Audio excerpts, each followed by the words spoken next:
time somebody calls Grammarly Premium GP, I start thinking about that one Kirk Franklin song, Stomp, that got really big like in the early 2000s. Remember that song, Skeets? Mm-hmm. Oh, yeah. I do remember that. At the end, you remember he's just, he's ad-libbing the whole time.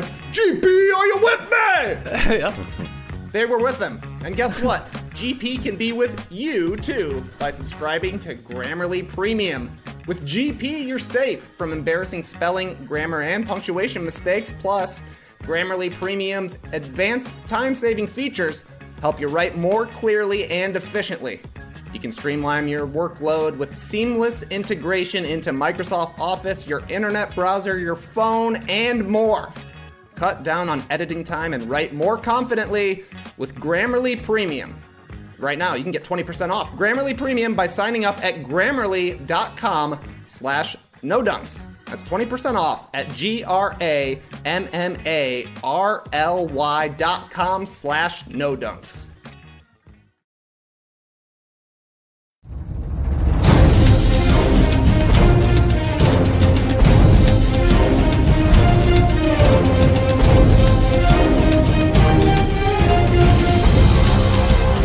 Yes! Grab your torch, dip it into this podcast, because tonight we're eating papaya.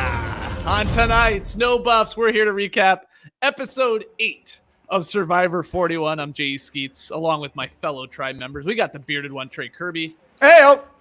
Hey! Yo! We've got No Dunk super producer, JD.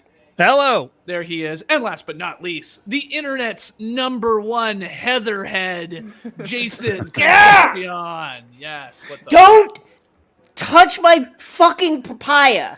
You guys ate. It's enough. Yeah, we'll get into Just that. a simple bite.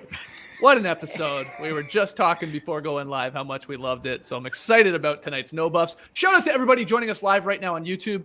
Great to have you all back here in the live tribe. Get your comments in. We like to sprinkle them in throughout the show. If you haven't already, take a second. Subscribe to No Buffs on YouTube, Apple, Spotify, and leave your No Buffs boys a rating and or review. So right into it. We'll go scene by scene. Lots of questions to throw at you guys. We'll get to tree mail later, and we'll look ahead to next week's episode. We start night 14 with a new tribe name, Viacana. I don't know if I'm saying that right, but Viacana? Yeah, let's go with it. There's a deleted scene, a secret scene, I guess. I saw, JD, I don't know if you saw from Dalton Ross. Erica came up with the name because it's a Fijian word for hunger. Oh, Yeah, interesting. She said it's something we all have in common, and she threw out Viacana, and that's what they went with, yeah.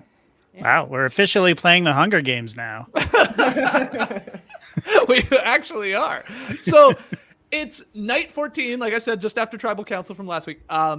It's storming back at camp. Always love that. And everybody's pissed off. Xander's talking about his slick idol play, like the idol bluff play, I guess. And he also throws in that he's a little upset because a little too much info was spilled at Tribal Council, Jason. And that was Evie. You know, he learned that Deshawn had learned from Evie that he had some power and had some of these advantages. So he's a little like, I don't know if I can work with this old tribe, this old alliance, the Yase. And we also have Liana and Evie talking about salvaging their relationship. So we're right into it with the old yellow tribe. And is it like every man or woman for themselves here? Yeah, it's funny to me in this episode when various cast members would say, I don't know if I can trust this person. You can't. You can't right now. You can't. We were talking before we went live. There's like 5 episodes left. Folks, at this point, you can't trust anybody. Not all the way. So that's done. That's over with. So figure out areas where you can work together. Yeah. Fuck your baby turtles. It's every turtle for themselves, Trey. Is that where we're at here, especially with the old Yase tribe members? Yeah, that's kind of where we're at. And I saw on Reddit, somebody mentioned that most of those baby turtles get picked off by birds flying overhead. So maybe not the greatest comparison when things come to fruition, but I don't know. The 3 Yase members after last week's tribal and the way they swindled everybody else, they were on the bottom. I think they should have stuck together, but clearly they were kind of ready to break, and who knows if they're able to kind of like get back together and use the couple of them that are still around. But it felt like a little bit of a, I don't know, they're clearly on the bottom, so they're all working whatever angle they can to stick around for another day. To me, it seems like the smarter move is to have that power of 3 of you together. Right. But clearly, I don't know, they were looking for reasons to go their own ways at that point. Oh my God, yeah. So, JD, we get Xander proclaiming himself a free agent. This is now, night 14 is spilled into day 15. He says he's a free agent.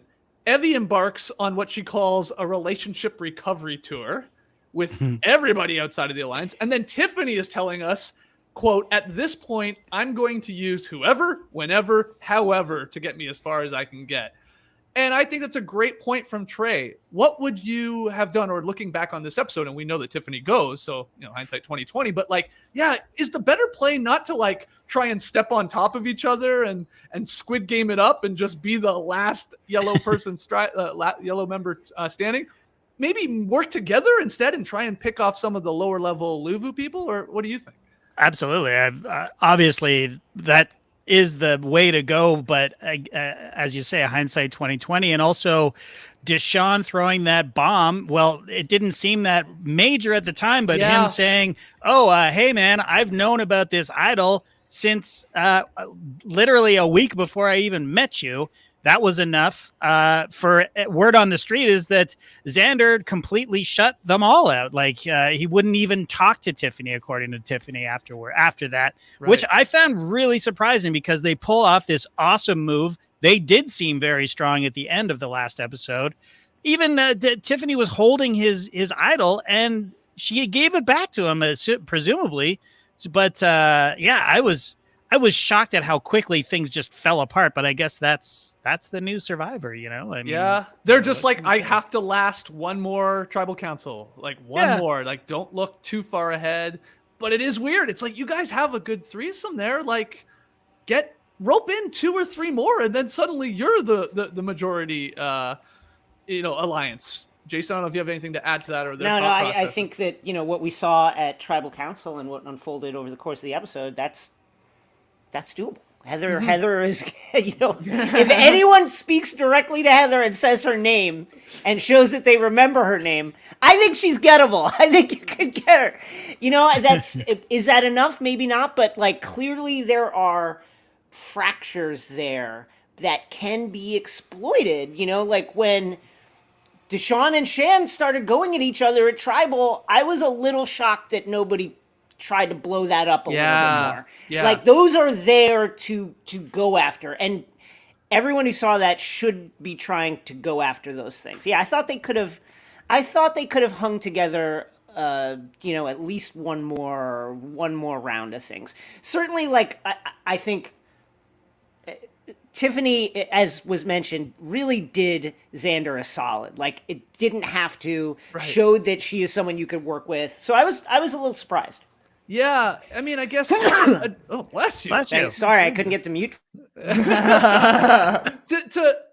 To maybe like try and put myself in their shoes. Are they, when they come back from that night 14 tribal council and they somehow have survived and somehow Xander still has his immunity idol and all that, and they're together, are they thinking, well, this Luvu tribe, and I keep calling them that, even though we're in the individual aspect of the game, but like this big alliance here, they do seem to be like cracking a little bit. And like, instead of us trying to make a third alliance, let's call it, and pick up 2 other people, maybe let them break up and then we can decide where we want to go. But instead they're like, and maybe they looked at it individually. They're like, oh yeah, let's just do that. Maybe it's our best play.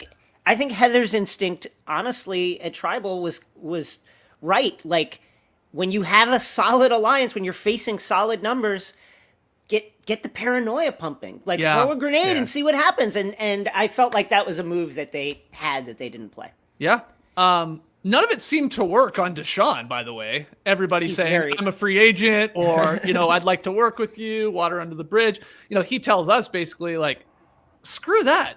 I'm pissed with all 3 of these people. I definitely don't trust them because they've all voted for me, JD. I get it. It would be difficult once you saw your name written down on the parchment to then maybe work with those people moving forward. But I think the good Survivor players do. And I wonder if that maybe is a tiny blind spot in Deshawn. But who knows moving forward? Maybe he ends up working with one or two of them, I guess. Yeah, the man can hold a grudge, and you got to respect that, I guess. But again, the game is so fluid, and you know, the preview for next week looks like Deshawn may soften on that a little bit. But yeah, I think I would be like him, and I would take it personally too. Like if you voted for me once, you're dead to me. But then again, you have to be agile in this game, and let's be honest. I've described Deshawn as agile before in this game. He's one of the most agile players I've seen socially, anyways. So I'm wondering. There are a few cracks in this episode, though. But we'll see. But yeah, I think we're probably. I don't want to answer for you guys. Maybe we're projecting a little bit because we would have liked to seen that threesome of the Yase tribe members. You know, Liana's already gone. She left. She's cool with Deshawn and Danny and Shan, and she's built that. But those three pulling off that slick move last week, working together, all the bluff plays they did. I think a part of me, at least, Trey, was like, oh, come on. Like, you guys got something here. You three can do this. And there are people, like we said, that could be probably folded into your what appears to be a small alliance, but make it a lot bigger.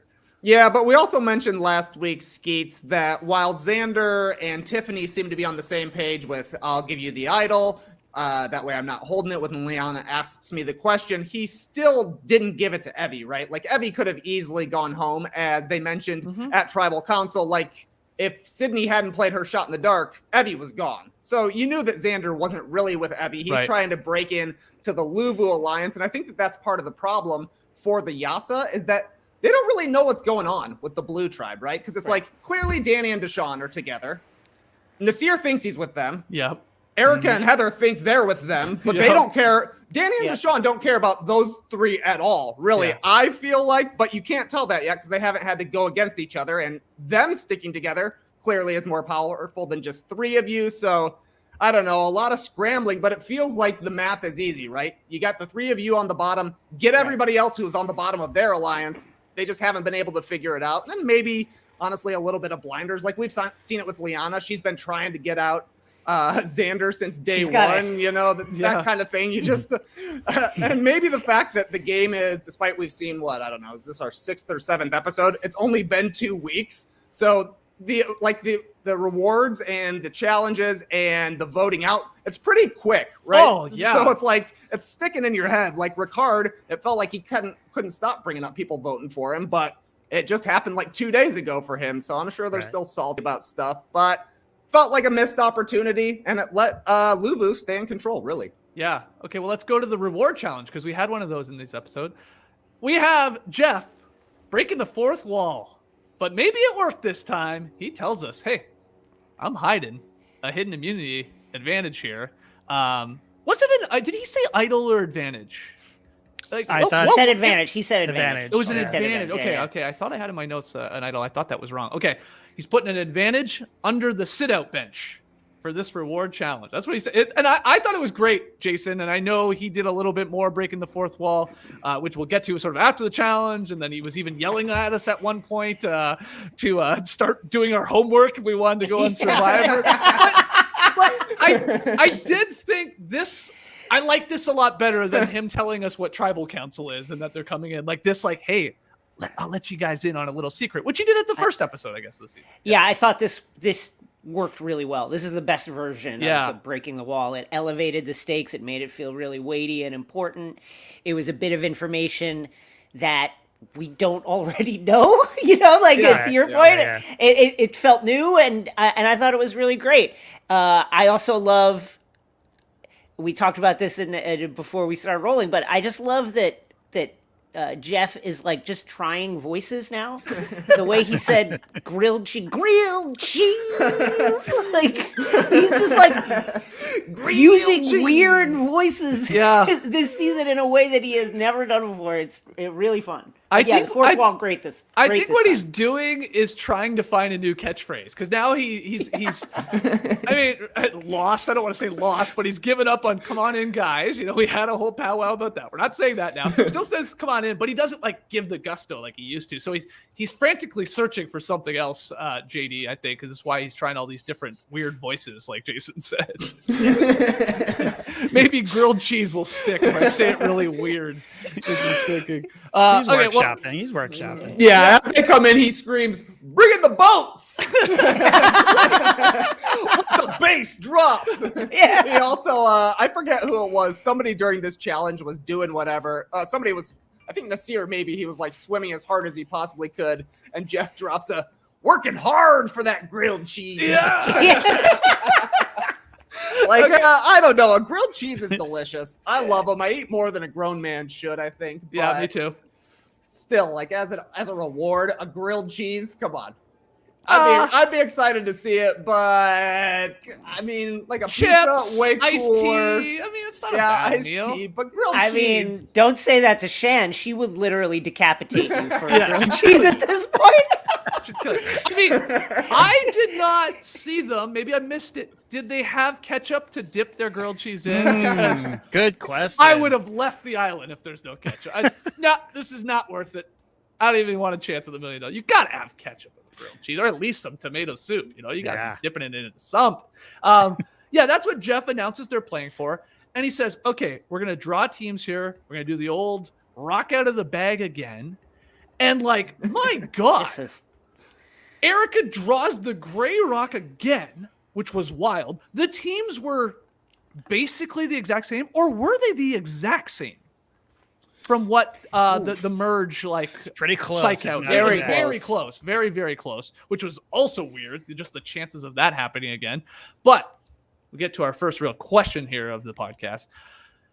Xander steps up and says, hey, I will swap with Erica so she can participate. I guess I don't need the food. I don't need to have a go at it. Now you're pointing at your dome there, Jason. You think this is a smart play by Xander to ultimately sacrifice the spot? Or I mean, I think his rationale, I'd never really seen someone say this before, but like his idea was, if I step out, you have more, traction with the losers because everybody's emotional. They didn't get food, and maybe you can find cracks. Maybe you can find things. That was a really compelling strategy, and it shows that he's thinking about this game on a really high level. That said, the reaction shots showed that Deshawn is not buying. They haven't eaten, and I'm sure they would love to eat, and I just, I want to do this for them. Like, he's not selling everybody on that, and I think that the danger there is people understand, he's playing for resume, whatever the case may be. But jury votes. He's trading in a votes. grilled cheese for a jury vote. Clearly not fully altruistic, but really high level survivor thinking. Yeah, that's interesting you say that. I thought that too. And then I heard Tyson on the pod has spoken, JD. I don't know if you got a chance to listen to it, but he said he actually thinks it's the opposite.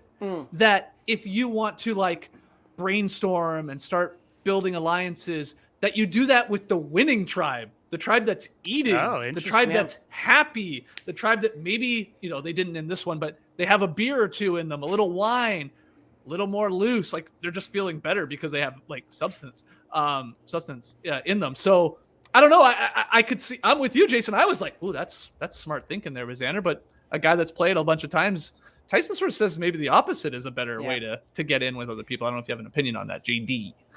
Yeah, I mean, there's nothing bonds you more than winning, right? We know that doing a basketball podcast. I mean, the winning team is always the happiest team, right? And I think there's a lot of truth there from Tyson because. There's just a lot of goodwill going back and forth, and it's like, hey, you're one of us now. We're all enjoying a beer. Yeah. Everybody, we're all just it's just bonding. We fought together, and now we're enjoying the spoils together, and now let's move on in the game together, kind of thing. And you see it time and time again on Survivor. So I think that's right. And I did not want to be. I felt for Xander. I mean, Xander was brought to tears by the suffering around him. The consequences of losing that challenge, which is brutal. I thought, I think he got more than he bargained for. That's for sure. That's true. Well, I know people are pointing out in the live tribe here in the stream team. Jason Flowers being one in particular. He was 100% trying to find an advantage. Now, maybe that was the case. Maybe Xander's thinking a couple levels here. Not only am I going to gain some sympathy, a possible jury vote, whatever. They sometimes hide advantages at these things, and sure. I'll take a peek. And it did appear, Trey, that he was looking for one. Yeah. I thought he found it. I thought there was a reaction where he had his mouth open wide as if I found that thing and they didn't show it and we were going to get a flashback to him actually finding it. Which honestly, how did he not find it? It looked like he was looking in the exact right place. And I didn't think Jeff did a particularly great job of hiding it. I thought he left it a little exposed to be able to find. Yeah. I mean, it was a tiny little scroll for sure, but it definitely looked like he got it. And I think that for as much as he was bigging up himself for trying to bond with the losers, he was trying to find the advantage too. The guy's been playing super hard since day one. He's found a bunch of stuff and he's been playing from the bottom. So he's got to keep playing pretty hard, but great reaction from Deshawn to completely not believe the story he was telling, but you got to tell a story and you got to play hard. So I thought it was smart, even if it didn't totally work out. Yes. Xander should have taken another gander. Great call, Jason. Okay, here's where my mind went with this, and I'm sort of skipping over the actual reward challenge, and we can get to what happens there, but Probst at the end reveals to us that Xander didn't find the advantage. And what I thought was going to happen, Jason, I thought, we're watching him. He seems to be feeling for things. He seems to be looking at the rest of the people competing, and he's trying to be, sly about it. And I thought, sort of Trey was alluding to, I think, we're going to leave this challenge not knowing whether he found it. I thought the editors were going to do that to us. And we were going to be like, damn, did he or did he not? And we would learn later, maybe in a flashback or something. But I don't know if you thought Yeah, I thought so. I thought so too, because clearly he was looking around. Yeah. And, of course, we've seen this before. Sarah Lucina famously found an advantage and basically the same kind of situation, same hiding spot. Michaela missed it. Yep. I will say this one is in his slight defense, because fully look under the bench.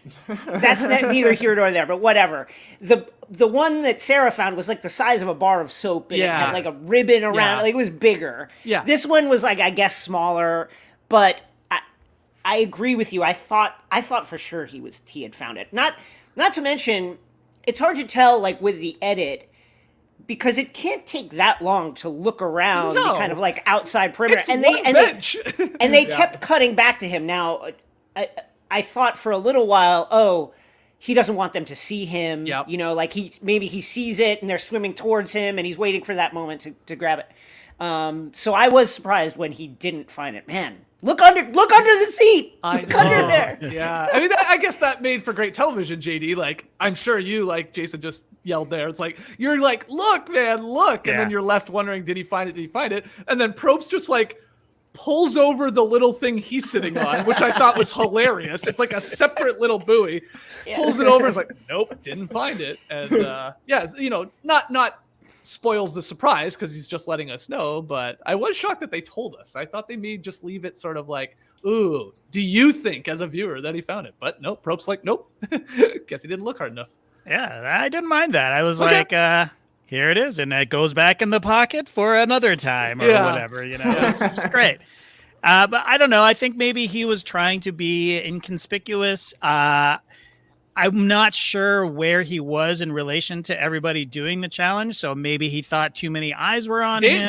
They were coming towards him. So I had a good eye view. Yeah, I thought at the beginning he is by them and then they're swimming away, but it's the opposite. They're actually at the furthest away from him at the start of the challenge. Right. And then as they made their way to the puzzle portion of the thing, they're he's right there at that point. Right. Yeah. So he can't be scouring around, because if he's seen to be scouring, they're going to assume that he found it anyways, right? Totally. So it puts a target on his back anyway. So maybe he was just if I don't, I'll we see him sort of bend over and do these sort of, these half-assed moves. So maybe he was just like, I'm not willing to risk it. He should have gone hands and knees for it. He should have done everything he could to find it. He's already got a target on his back, and he has an immunity idol. They're coming for him no matter what. Yeah. Now he doesn't have an advantage. Yeah, you're right. He should have just like. But also, advantages in this game are totally. It could have been a Beware advantage, also right? It was true. like, I don't want to fucking lose my vote again. Yeah, So. that's a good point. He's already suffered that for a couple weeks.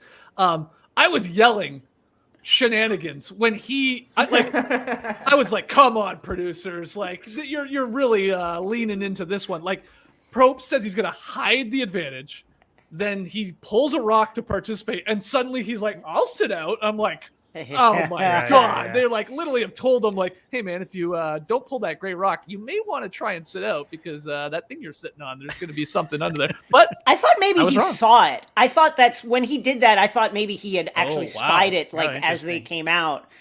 That said, one of the things that's really enjoyable about Xander, especially the last 2 episodes, is he is just willing to take a gamble on something. Totally. He like maybe this isn't a good idea sitting out like as you laid out from Tyson's thinking, someone who's actually played all the game. I guess he knows what he's talking about.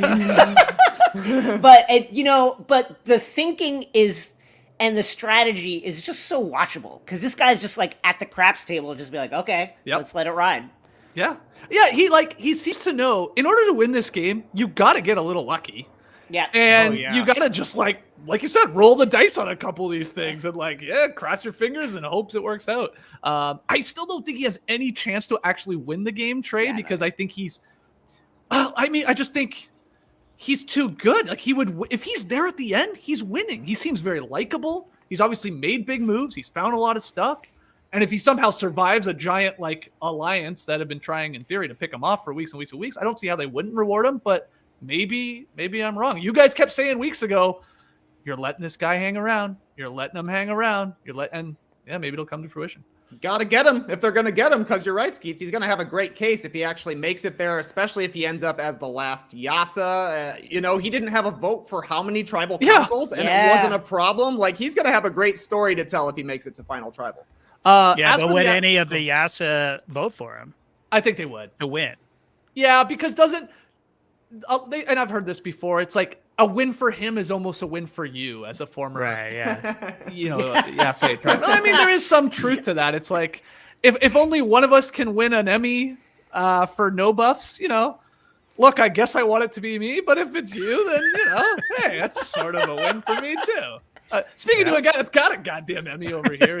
I'll just say that if the show wins an Emmy, you would all get one. Oh, okay. Or at the very least, you'd get the paper Emmy that says you won an Emmy. Oh, okay. This guy's the Tyson of the podcast. He actually knows what he's talking about. Yeah, for sure. Oh, it feels like I've won an Emmy now through your work because you're on this podcast. So the actual reward challenge, Evie straight dominates the puzzle. It was almost it was weird. It was she snapped. She fucking snapped on that puzzle. I think she was doing it with Erica, and she literally Erica, get the fuck out of the way. Yeah. And I've made this puzzle. I've obviously know this puzzle because I saw it on Edge of Extinction, and just crush it. And it was over before you knew it. It was one of those ones where you had to build the pyramid there with the pieces. Balls. Yeah, the balls. It pretty impressive. I almost dare I say too impressive, JD. I think people already wanted her out. They already know how strategic she is and how much of a super fan she is. I mean, I guess at this point, why hide it? Just flaunt it. That was amazing. That was great. It was Jeff loves the smell of his own farts. Anything to do with Survivor history, he's just. And this was just, a turd avalanche for him. It was just what? Yelling at the camera. You see, you watch 40 seasons of Survivor, you research, and you win in 10 seconds flat. And if I was on the other team, I would never I would be, thank you, Evie. Put me out of my misery because I never would have, I watched Edge of Extinction. I don't remember that puzzle. I would be thank God that it's over in 10 seconds because I never would have been able to figure that out. Go ahead, Jason. You were gonna say something. Oh no, I was just, Oh. well, Jason Flowers in the chat is saying you got to take it out of rotation. I understand that philosophy. When somebody wins the puzzle, literally solves Connor's it saying in that about 3 seconds. That said, I think that there is something really cool about rewarding people who study the game. Yep. Like that was there for anybody else. Anybody else that wanted to watch seasons and learn the puzzles and learn how they work could have done that. And I think that it's really cool to reward somebody who took the time to do that. Yeah. So I can see both sides of it. Yeah, I don't have a problem if it's their reward challenge, because then it's not really coming down to Right, who's getting yes. voted out. But Good if point. you happen to watch the previous 40 seasons and you went to the effort of making your own puzzle out of beads, you deserve a grilled cheese. Yeah. Maybe or maybe not with ketchup. Yeah. Grilled cheese! That's hard for the grilled cheese. what I really like too, obviously we're diehard Survivor fans. She is not the first person to study puzzles and do really well on puzzles. Spencer, David Wright, many others have done this, but now the show just leans so heavily into the lore, to the history of Survivor. Like you said, JD, now Probst likes the smell of his farts. He used to hate it. He used to roll the windows down immediately. Right. Yeah. But, or, now he does it in bed. He puts his head under the covers and says, "That was me. I like that." That's right. Bring in the farts! Yeah. But I love it. I do love it. The, like calling back to previous challenges. Now, what people are saying, I think there is some point, you couldn't have this happen all the time, Trey. No. Yeah. Every once in a while, if someone is a true Survivor sicko and is building their own puzzles in their backyard and mastering them, that's pretty cool to reward it. But if it were to happen every time, then that might be a problem. Yeah, and also I think you can buy this puzzle. Like you can buy this little build a pyramid out of balls puzzle. So what are we gonna do? Get rid of all of those on Earth? Yeah. Sounds like something Jeff might be interested in. You want to apply for Survivor? Destroy every puzzle in your house and give us a call. Send in a tape. I think this also points to a weakness of Evie's, which is she's got to tell everybody how it happened. Just be like, I got lucky, Yeah. I did it. Yeah. You don't need to tell everybody that you've studied every single season of Survivor. Like at the stage you are right now in the game with like 0 allies, everyone gunning for you, literally you maybe go home this episode if you don't win. Like maybe just Play it cool. tap the brakes a little bit on how much you studied it. My counter to that is she's so far in that she's probably That's true. like anything she does or doesn't do, they know she's smart. They know she's a Survivor, diehard, and she knows this stuff. I mean, I'm sure they've literally sat around at camp, talked about previous seasons of Survivor, and I'm sure she's like naming off every winner and every challenge they've ever done. Like, this is just my guess. I don't know for sure, but there's levels to the Survivor fandom, and she's actually on the show. I assume she's like sort of bragging about all she knows about it. But I'm with you. It's not probably a thing you want to brag about, because then people are going to be like, well, we better get rid of her because she'll win this game. So let's get to the grilled cheese. Hold on. A couple of more things real quick about the challenge. Okay. I like this comment from Cole, who noticed something that I noticed immediately. Imagine the cannonball Trey could hit off that jump.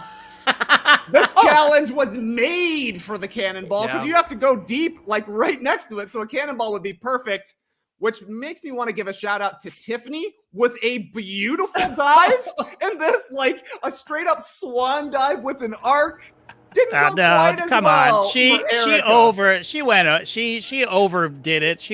Her leg slapped the back. I was watching that. Yes. I think you're 100% right, but I was like, this is like taking my kids to the pool. Every single dismount is just like almost a cannonball. Like we see a straight on belly flop from Erica. Like it was like a 3-year-old. I've seen 100 3-year-olds do that same jump. Shan with the holding her nose.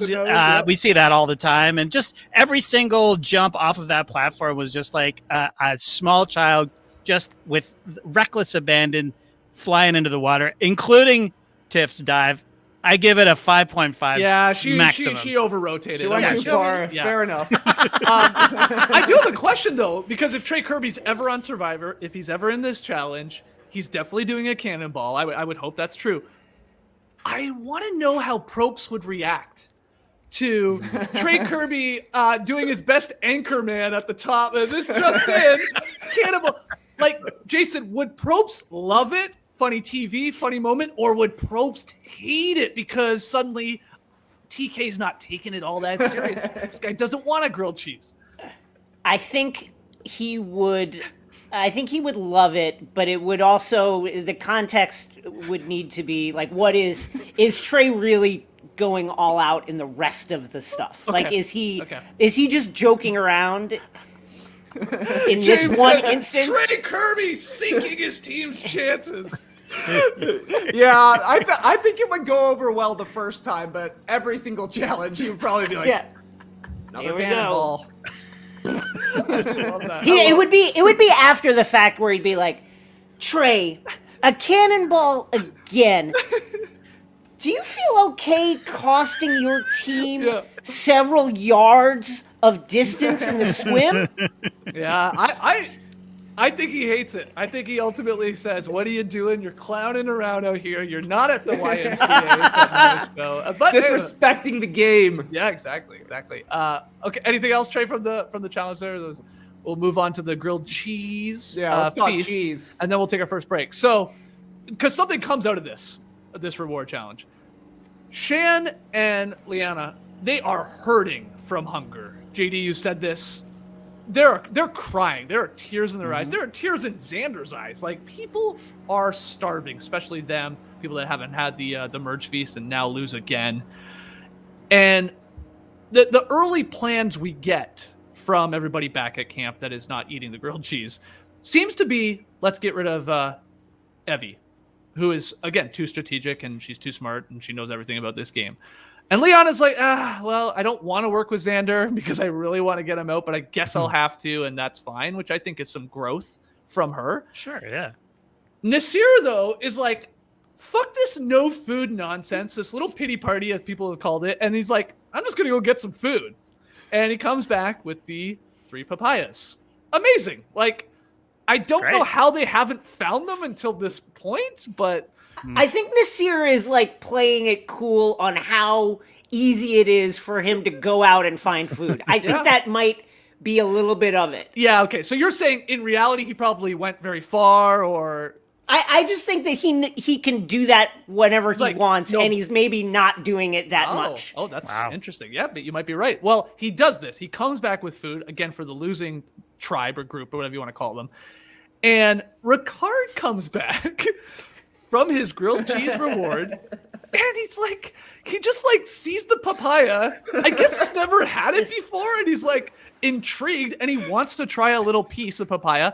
And Shan JD is pissed. And so I want to know, I want you to put yourself in Shan's position there. You haven't eaten in basically over 2 weeks, and even if you're in an alliance with this person, you're day one, you're ride or die in Ricard, let's say, and he wants to try a papaya. Are you pissed, or did she go overboard in him just wanting one piece? Or was she absolutely in the right to be like, come on, food politics, let's go? Yeah, I mean, I do think she was right. I would be furious, if nothing else, just for the look, right? We're in an alliance together. We know we're on the same tribe together, and you just come waltzing back in. You're all full on grilled cheese, and you're just floating through a cocktail party, and then you see some crudité, and he came close to just wiggling his fingers. Oh, don't mind if I do. This looks very refreshing after my delicious meal of grilled cheese. I mean, to be fair to Ricard, it was a sliver, but the audacity of him to confess to us, the audience who have been watching this thing for 41 seasons, to say, what, this is a thing? I can't eat food when I go back just because I was on a reward challenge? It is a thing, man. That's just manners, right? And I think that's what Shan was pissed about. It was just like, you don't do that, man. You just don't do it. Like, we're dying over here, and Shan seems to be suffering the most from the lack of food. I'm legit worried about her. Like, she just seems to be losing it. And she just whenever they talk about hunger, they cut away to Shan. She's just like she's just like totally gaunt and just like losing the will to live. So I think she was right to be pissed. Was it in private that she let him have it, or I can't remember? Yeah, it was tough to sort of tell. Yeah. Like, I also want to know, did Ricard, did he ask? Like, did he say, I've never had papaya? Or was he literally he came in and was like, I'm going to steal a little piece here. The other thing is, listen. Was a yoink. There's several layers to this. The first layer is, this is always a no-go on Survivor every single time. Food politics. When somebody eats too much food, Cole, remember Cole, who then passed out because he wasn't getting the massive amount of calories that he's, I guess, used to getting? Everybody hated that fucking guy because he ate too much. And particularly with reward challenges, how many times have we heard, oh, they come back and they smell like the food? That's the other thing. They probably come back smelling like grilled cheese and ketchup, and you're just going crazy. And I think, and the other aspect of it is, things that are dangerous on Survivor are things like this where it would annoy you in real life. Like, that would annoy you in real life if somebody just came in from somewhere and was like, I'm just going to grab some food off your plate, without barely asking. Yeah. That would annoy you in real life, and in the kind of heightened emotional atmosphere of the island, it didn't take too much reasoning to realize that Shan is not going to be like, yes, of course, we all share the bounty of the island. She's not thinking like that right now, man. Don't do this. Yeah, it's well, what do you think, Trey? I mean, obviously, same question. What are you doing if you're Shan in that position? Well, I don't know. It was a real Jokic versus Morris situation. They're kind of both in the wrong here. Yeah, Ricard should not have taken the papaya, but as it turns out, as he said on Twitter, I had never had papaya in my life. Yep. What? That's fun fact. I found out I'm allergic. So, whoops. Maybe shouldn't have eaten the papaya, but I already said once that fruit to me would be the ultimate reward just because it would be cold and juicy. So eating that dry grilled cheese, belly full of ketchup, come on. You see a papaya, you've never eaten it before. Break me off a piece of that papaya, baby. Yeah. It did look good. It looked really good. That papaya. Yeah, it looked fairly ripe for sure. All three of them, and Shan was gonna cut his throat. Oh yeah, she was fucking hot.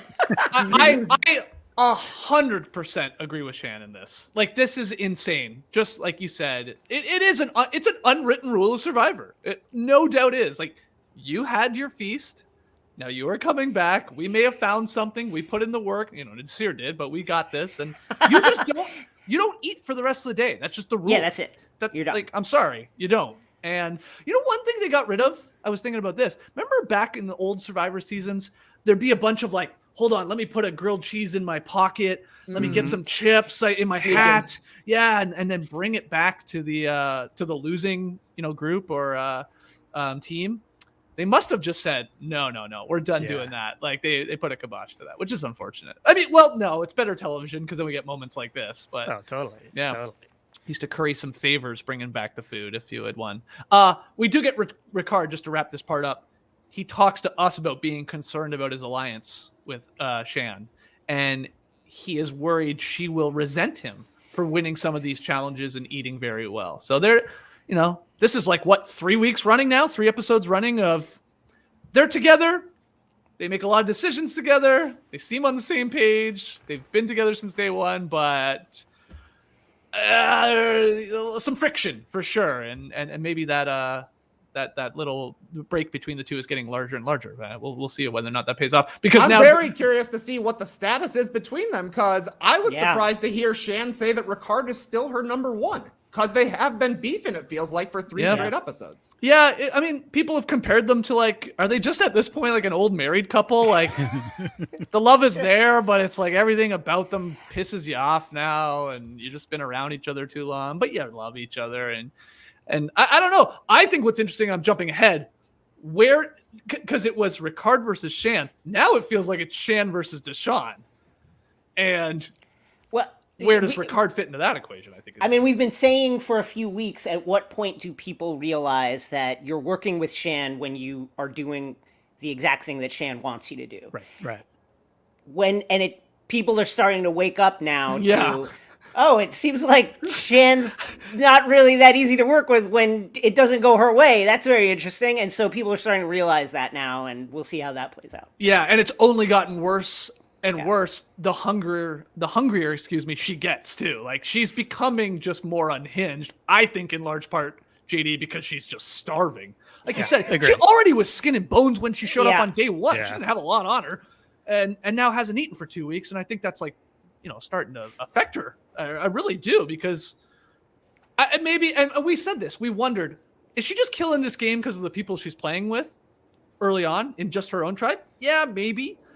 But also, I just think the lack of calories is having quite the impact on her. Oh, and totally. decision making and stuff like that. Maybe I'm making an excuse for her because That I'm sure it's beautiful- impacting everybody. That beautiful leather belt that she has is just getting tighter Yeah. and tighter and tighter and tighter. It's like a bracelet at this point. Yeah. For sure. Okay, let's take our first break, and then we will get into the individual immunity challenge and the interesting let's make a deal that came out of that, and then what happens at Tribal Council, and we'll get to some of your questions. We'll be right back. Well, I peeked over my wife's shoulder while she was hard at work on her computer and asked what she was doing. She was making something beautiful on that computer. It was very pleasing to the eye. She told me she was using Canva Pro. I said, oh yeah, they're coming on as a sponsor on No Dunks, and we have a trial version. I'm going to go use it too. So I sat beside her. We were side by side, both Canvaing, both working on our Canva projects. I was working on a collage for social media. Oh. My design level, my skill level, it's not so good. But Canva allows for more adjustments than any other program I've used, and it's really, really easy to use. Danielle was making some slides for her social media, far more beautiful. She always makes beautiful stuff, but she loves Canva because she has so many templates to choose from, and it really does make designing easy. I asked her for a quote to insert here into my ad read, but unlike Trey's sister, Kenzie, Danielle, unavailable for comment. She said, no comment. Off the record.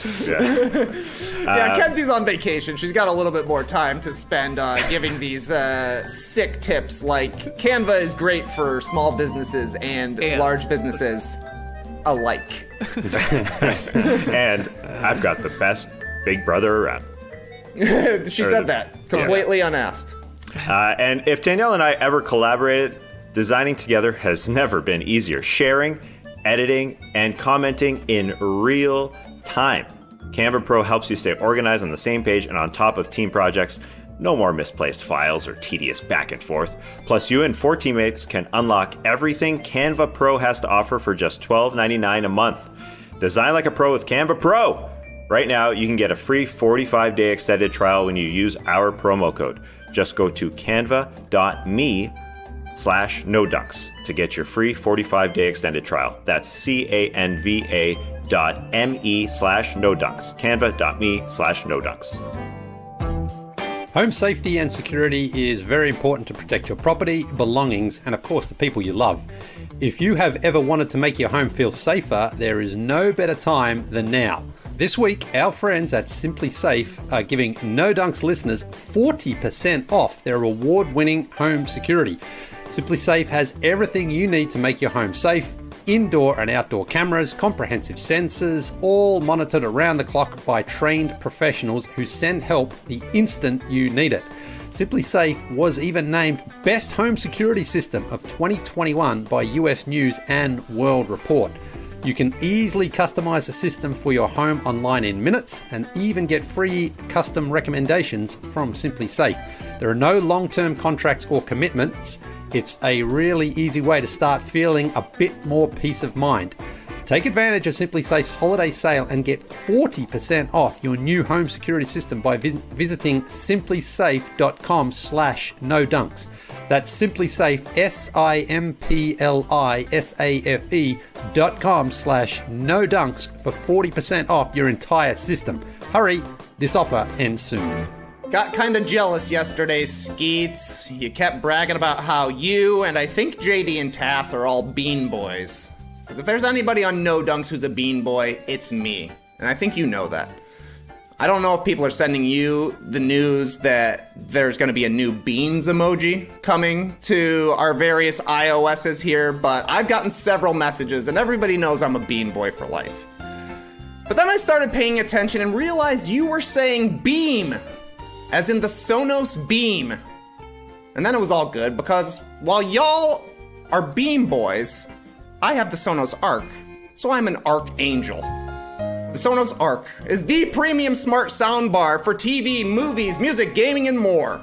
Arc was designed from the inside out for incredibly clear sound and rich bass, then fine-tuned by Oscar and Grammy-winning producers, mixers, and artists. Throw in Sonos' True Play tuning software, which optimizes the Arc's sound for the unique acoustics of your room, and it really feels like you're there at Red Rocks in 1978 hearing the Dead rip off a bluesy version of Bertha. With Sonos, you can start with one speaker and expand your system over time. I'll be adding the Sonos Sub soon. It's their wireless subwoofer to let the bass drop. So if you're trying to step up your sound game to be a Beam Boy, an Archangel, or a Subwoofer Steve, go to Sonos.com to learn more. Right, back with no buffs. Let's continue to break down episode 8 of Survivor 41, and we are at the individual immunity challenge. But, like I said, before we get to the actual challenge, Probst, he welcomes us to Let's Make a Deal. So he offers everybody a single portion of rice if just one player wanted to opt out of competing, but said he would give the tribe enough rice for 3 days if they would offer up enough people to make it worthwhile. And this is where we get into the negotiation. How many people? What is a multiple? just 2 count. I mean, I guess technically yes, but Probst is like, get out of here with 2. I'm thinking 7. What? And then Shan goes back with, okay, what about 5? We get 5 people to sit out this individual immunity challenge. We'll get the rice. And he says, okay, that's a deal. Let's do it. Shan and Nasir step up, but that's it. It's just 2 of them. And it gets awkward for a second. They're looking around. No one really wants to do it. And then Xander, Jason, says, well, hold on. What about 4? Because I'll step up. I'll be the 4th person, but I need someone to be the 3rd person. And Ricard finally does. So that's where we ultimately end up. Those 4 come forward. They will sit out of the challenge, but everybody gets rice. So yeah, lots of questions from this. Do you like this little let's make a deal from Probst? Shan leading it and wanting people to sit out? And then ultimately, I guess, Xander and Ricard stepping up for the team. Nasir did too, but what did you think? I loved it. I like leveraging their hunger for, show drama, for deals. I always love the kind of let's make a deal aspect that arises at any of these challenges.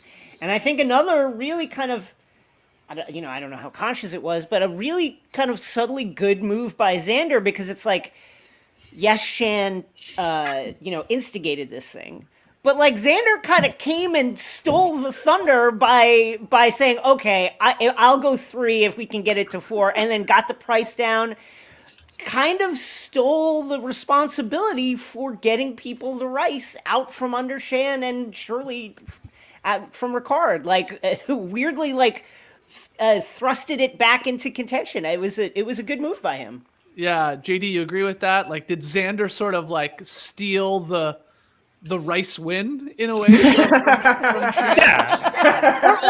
Or I mean, another way to look at it is this is just another example of Xander being a little too cute, currying too much favor from the other tribe members, and it's going to blow up in his face. Is another way to look at it. I don't think so in this case. I think it was a smart move by him to reopen the negotiation. Like, he's smart enough to know that, Jeff is willing to. There is some wiggle room here. The rest of them were like, okay, 7, okay, 5. We're done at 5, and he had the presence of mind to go, okay, let's reopen this. I'll step forward if there's 2, and then that was enough for Jeff. And so I think if he gets credit for it, I think he deserves credit for it. It is interesting now. Of the ones that stepped forward, who had he had an idol. Three Xander. of them had Three of the immunity four. idol. Oh, Yes. right, of course. So 3 of the 4 had immunity. So, but whatever, that's fine. And this is where I sort of like, I agree with you, Jason. I really love, I mean, we talked last week about having currency on the show, and obviously food is currency in this season. It is in every season, but especially in this season. And this is where I sort of have like I'm of two minds of it. I really love how hungry they are on one hand, and just in the sense that it's pushing them to their limits, right? And making them, it's just testing their fortitude. I mean, you can walk away at any time, but it's just really, really testing them. But add that to the fact that they're getting no food at all. And add that to the fact that we've broken the fourth wall. So we see the crew around now, right? And we see Jeff is talking to us. And part of me is like, let's make a deal, all that stuff. I loved it. Don't get me wrong. But it's also, there's a little sliver of cruelty in it. You know what I mean? Like, it's just like, there's food that like. Well, hold on. The camera people and editors and producers are not allowed to eat around them and stuff like that. Okay, Now, that but would be fine. cruel. Right. But the conceit has always been sort of, originally, it's just like, you're trapped on a desert island and you have to fend for yourself. And this is semi-related, but it's just like, when you break the fourth wall like that, and then I'm seeing, Erica 2 nights on Exile Island all by herself. Well, not really, because there's at least, probably a camera person and a producer there with her, So it's like, kind of takes the sting out of it. And the last thing I'll say about the food thing, where I'm sort of split on, is just like, this challenge lasted for 4 minutes. For 4 minutes, right? You think food might have had something to do with that? I mean, I think so. Like, half of them are gone because of the food, and then the rest of them, they just can't do it. They just physically cannot do it. And it's just like, am I getting the best Survivor I can get? Like, I enjoyed when, it's not an hour and a half for me, but to see Spencer do it, or whoever did it for the hour and a half, or the whatever the record was, I mean, that's good TV too, right? And it's just like, seeing Shan basically become unhinged because of hunger. Like, is she playing the best game that she could possibly play? Again, I get that they're testing them, and I get that we're pushing them to their limit, and everybody's in the same boat, sort of, right? But there is a lot of luck when it comes to, I drew another rock, and I'm on the exact same weak team that I was on before, and now I'm not going to get a feast or grilled cheese or whatever I'm getting. So I'm enjoying it. Don't get me wrong, but I did want to mention that it's just like, it's a fine line with food for me. And going back throughout the seasons, I've always sort of been like, is this entertaining to me? Just watching people suffer because of hunger? Right. You're what you're saying is, we might get an even better season if they were nourished a little more. a little more, right? Like a bag of rice, it's still unpleasant. That's the insane part when you think about it, Trey. Probst, seasons prior, has been like, okay, does anybody want to sit this out? If you do, I've got a pizza right here. Yeah. I've got lasagna right here. I've got beer right, whatever, nachos. And like, he's like, I'll give you a couple days worth of rice. And they're like, oh shit, we got to get 5 people to sit out of this. Like, that to me showed more than any other season. Like, they legit are starving. Like, they're starving. Yes. They are like, oh my God, they're thinking about like giving up a chance to move forward in the game, of course, for rice. Like, wow. Yeah. I mean, it feels like we're gonna get Survivor auction back, right? Because that was a little Survivor auction-y. Yeah. Because they are willing to go all out for rice. To your point, I wonder what they'll do for actual Survivor auction type food. If maybe it makes its return. I don't know. Trey, what did you think of the let's make a deal portion of this before we get to the actual challenge? I like it. I just like anytime there's negotiating with Jeff. I just think it's interesting to see, and interesting to see what the reactions are going to be and why anybody would make the decisions they do. Like y'all said, the 3 people with idols are like, yeah, we'll do our part. We'll try and get rice here. Also, clearly Shan is hungry, so a little self-serving as well. And then I also like Ricard stepping as the last one because he's got that guilty papaya in his stomach. Yep. He's basically Yep. like, Yeah. hey, Shan, you were pretty upset with me for eating that tiny sliver of papaya. Let's get our alliance back together here by stepping off and getting some rice in everybody's belly. I thought that was pretty smart. But yeah, JD, you're right. I think the fact that nobody's eaten, I can't believe how much of a big deal it has been, because pre-show we're talking like, who cares? It's shorter. They don't have as much food. It's not going to be a big deal. It clearly has been. It's having an effect. So I don't know. We saw 2 major food faux pas in this one. So I think it's working. Keep starving them. Yeah, it seems to be working. So we have Danny, Deshawn, Heather, Liana, Evie, Erica, and Tiffany. They're competing. And it is it's one we've seen before, where you stand on a small little platform, I guess, and you've got to go on your tippy toes and somehow keep a block that is on your head pressed up against another piece of wood above you, and last one standing wins. You said it, JD. Probst tells us the record for this, hour 22 for Spencer, who went that long, which means somebody else went for an hour 21 or whatever, which is pretty incredible. The Probst Sports Bureau letting us know the facts there. ProbstReference.com. But this one, I mean, thank God Probst didn't offer them the chance to eat nachos while the challenge was going on. They would have had like one nacho. By the time they got their chip into some guacamole, the thing was over. Deshawn, Erica, out right away. And I think there would be something with this challenge that's like, if you got to get stable right away. And if you don't, you're not coming back from it. And it's like, okay, well, they're out. Tiffany drops soon after that. Final 4, Danny, Heather, Liana, and Evie. Danny drops out, 3 women left. Liana drops, and we're down to 2 in just 3 minutes. It's wild. I thought Heather was going to win it, man. She had a wide base. Same. She had a wide base. Chin up, which always helps. Chin up, because then your body doesn't Yeah. naturally collapse. I thought she had it. I was like, oh my God, she's going to win. This is crazy. And nope, 1 minute later, she wobbles. It drops. That's what your chance, Heather. Yeah, and then Evie, I did like this. Evie tells us, the camera, sorry guys, foiled you again. So that was it. I mean, it was a quick challenge. JD, I like this challenge. I actually think that it would be very difficult, especially when you're starving and the heat and all that. But it didn't take long. Gives you a lot of respect for people going over an hour standing on your stand on your tippy toes for an hour. Good luck.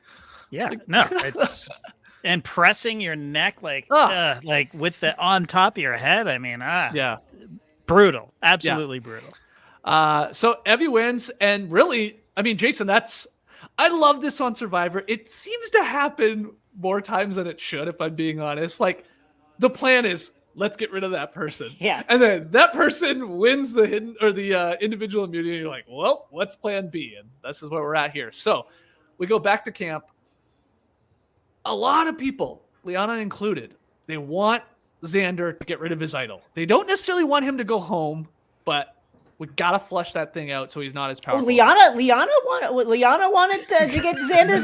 What? Well, this is a shocking turn. I know. I thought she had taken those steps, 1 step forward, 2 steps back with her when it comes to Xander and the blinders. But they come up with the idea. It makes sense. There's enough of them still. Well, let's just split the vote, baby. It's classic. Let's do it. And then Danny. It does seem like Danny leads us. He asked Shan and Deshawn, what about Tiffany and Nasir here? Like, he goes there, and Shan doesn't want to hear it at all. She shuts this shit down. She's like, she steamrolls their idea. And this obviously becomes an issue. Go ahead, Jason. I'm impressed so much with Deshawn's play, because and this incident kind of exemplifies this. He's clearly thinking a lot about the game. He's got a lot of things going on, but he's not going to be the person to throw out the name. Yeah. So when the name comes out, Nasir, all of a sudden, Deshawn is like, I love it. He just immediately like, I love it. Oh my God, I love it. So, Shan and he were already going to be on a collision course with how much clearly Deshawn had been thinking about this, and how strongly Shan was like, no. Now, I think the interesting thing here is, I think Shan was kind of right. I think Shan's take on this, her strategy here is kind of like the right read, but I think that there's something to be said in Survivor when you're allied with someone, with hearing them out. Tony was really good at this. Even if he disagreed with you, he'd be like, okay, we're working together. I completely disagree, but if you want to do that, we'll do it. Yep. There is something to be said for being able to say, I disagree, but you know what? Like, let's do it your way this time because for whatever reason. There's also the dynamic, which I think is not, it's a little underrated right now. Shan is coming into this group, from the outside, and all of a sudden, Deshawn was really the kind of, very quietly, the strategic mastermind running things very subtly on the Blue Tribe. Yep. Now, they were never really in any kind of threat, and so that was, really below the surface. But now all of a sudden Shan comes in, and she is just barking orders, calling shots, and it's not going to end well.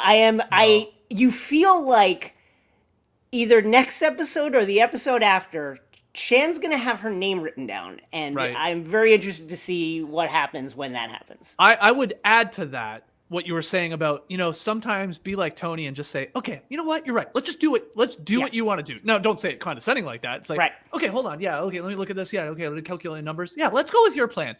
Especially, I think it would have been a great move for her. She's good. Yeah. She does have an idol. She's very good. If things go to shit, she's okay. And things can go haywire. I get that. And I do believe, again, the mental exhaustion, because she's been playing since day one, just the physical exhaustion and not eating, that's having an effect, as we talked about. And she's just, maybe her personality, JD, is like, she just calls the shot. She told us to the camera about her congregation. She's like, well, I gotta listen to all these idiots and then just pretend to take all their advice and then just do what I want to do, which a lot of people do in life, but it's like, I think that's just her. And Deshawn specifically, and I think even Danny a little bit too, is like, no, this ain't gonna work. Right. And and Deshawn made it very clear, the way you're talking to me, I do not like. And they do hug it out, and then it comes back again at the end of the episode. But what did you think about the first part here of them butting heads? It was alluded to last week. I can't remember how, but there is friction there. And, I thought that I agree with Jason that I kind of am on Shan's side of the strategy portion of it. Sure. We've been saying that Xander's a threat this whole time. Nasir doesn't seem like he's as much of a threat, just simply because he's so loyal and he's so selfless. Not to say that he isn't a threat, but Deshawn,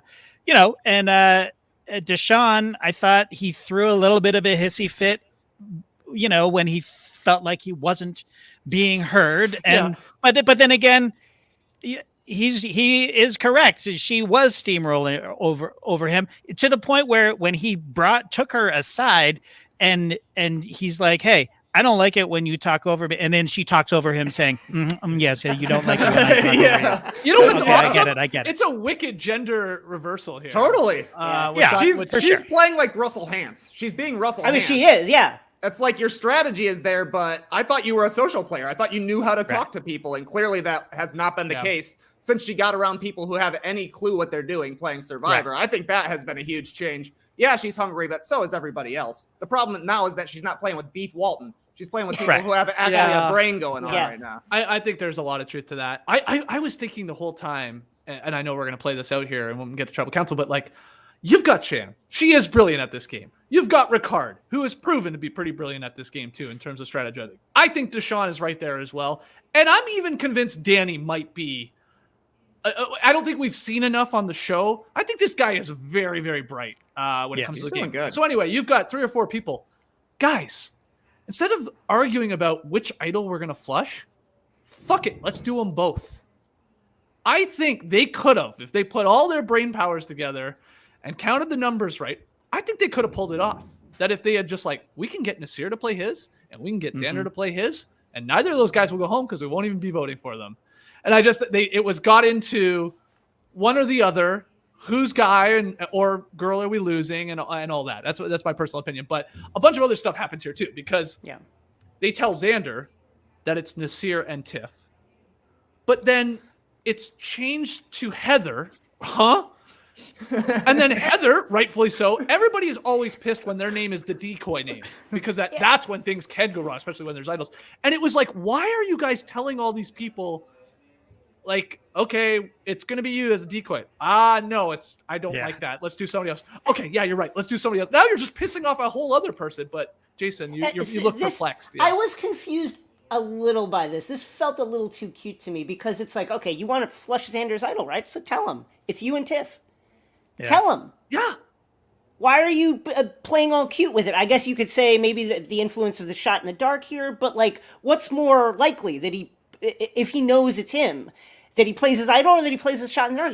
He'll play his idol, right? Yeah. So like, I didn't get that part of it. Just say it's you and Tiffany tonight. Period. And then he'll play it. Why don't they just say it's you or Nasir tonight? Whoever, But I mean, the complication is, I think some of them want to work with Nasir and keep him around, and maybe a bit of a shield and stuff like that. Yeah, that's a great point with Xander, though. Why didn't they be just more frank and like, it's going to be you or Tiff, because we can't vote for Evie. Yeah. So I'd play your thing if you want to stick around another day or two or whatever. Yeah, I mean, it works. That would work better than Ricard, like, in the heat of it, being the only guy who's like, I don't know what's going on, but you know what? I think you should play your idol. Yeah. Oh, well. Play it, please. Please play that idol. I mean, this whole, I do love when somebody's told they're going to be the decoy vote, and they just lose their shit. I love it. Because I always think, JD, if I played Survivor, and I felt good with my alliance, yeah, okay, I'll step up every once in a while. I'll be that decoy name. I think it's so easy to say here. No, you wouldn't. And then to be out there, you're like, you wouldn't. No, you wouldn't. Come on. You wouldn't. And they don't, because Nasir and of course Tiff doesn't want to, but Heather is like, no, not me. And then she obviously makes a decision at Tribal Council, which we'll get to here. But yeah, anything, JD, that you wanted to add to this particular part here? This whole like telling people they're the decoy and then switching it, and did they get too cute, like Jason said with Xander? Yeah, you never tell somebody they're a decoy. It never goes over well, and you're literally naming that. You're saying you're low on the priority list. That's right. You're telling me I'm on the bottom, so I'm the expendable one. So, yeah, you just don't do it, Shan. You don't do it. Okay, yeah. Let me clarify. If I'm ever playing Survivor, I'm assuming I'm on the top of my alliance. I'm one of the power players, and even then, I will say, you know what? For this week, I'll be the decoy and give it a go. It'll never happen. You'd be freaking out. Yeah, Trey, anything to add to this? I thought Shan should have done the same. Say, put me down. Put me down. I don't think it's me going. I don't think they're going to have enough people to do it. And guess what? I've got an idol if I ever wanted to play it as well. Wow. But she would never be so selfless for her tribe. Yeah, maybe that's the thing. A big mistake, I think, by her this episode, in that not only did she tell someone that they are the decoy, she then had two people's names come out of her mouth. Yeah. And those people are still in the game. They know that she put their name up. So that's a tough position to come back from. But, she's been playing well thus far. That's it. I think you're right. If you got to go, for whatever reason, you feel like you have to tell the decoy vote that they're the decoy, just keep it to one at the very least. Let's start adding Don't more do it twice. Names. Yeah. Oh, wild decision. Okay. Well, we did get a great Tiff confessional here, JD, before we go to Tribal Council on 9/16.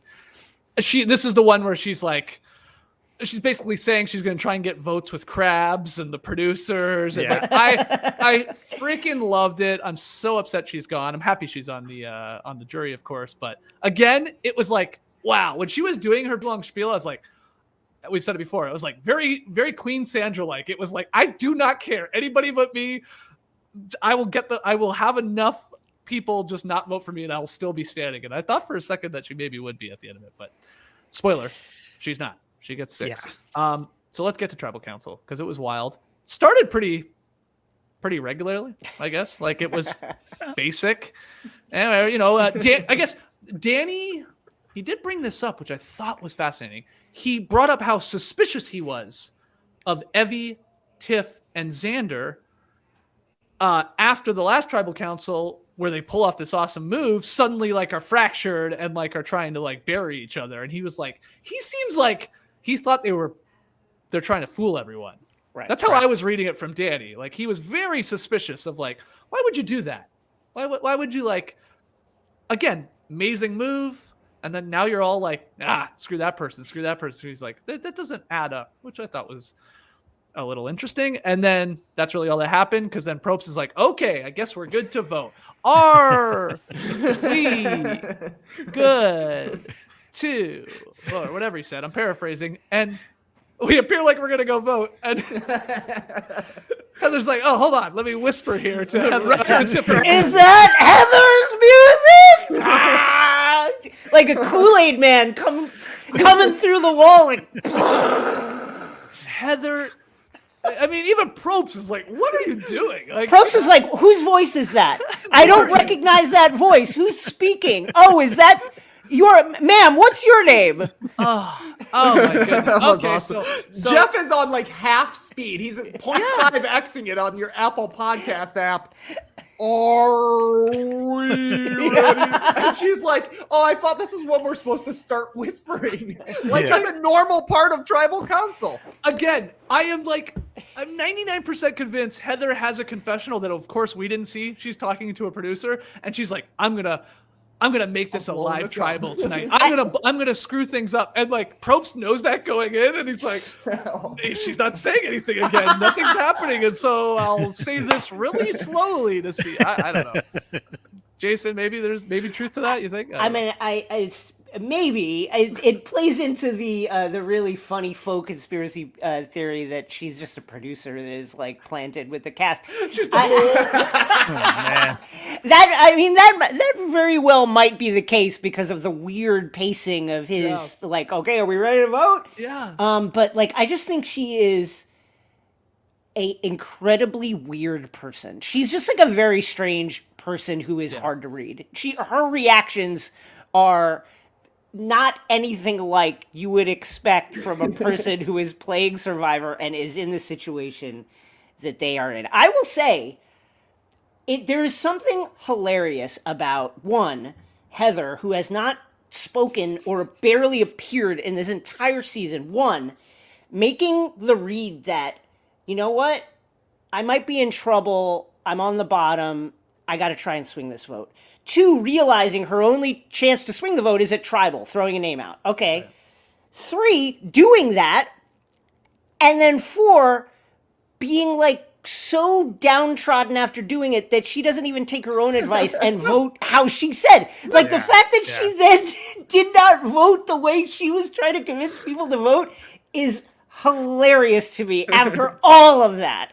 I mean, that's why it almost made it difficult to tell if what she was doing was real and she really did want to try to get the vote, let's say off Tiff or onto somebody else or flush another idol, or was it all an act, JD? Like now that we got that deleted scene where she's like did the Inception thing on Sydney and look who's gone, by the way, like I'm like, are these next level moves that she's somehow doing out here? And I couldn't tell with this tribal council. I honestly have no idea what was an act and what was actually legit from a lot of this. Now, Shan and Deshawn, that felt real.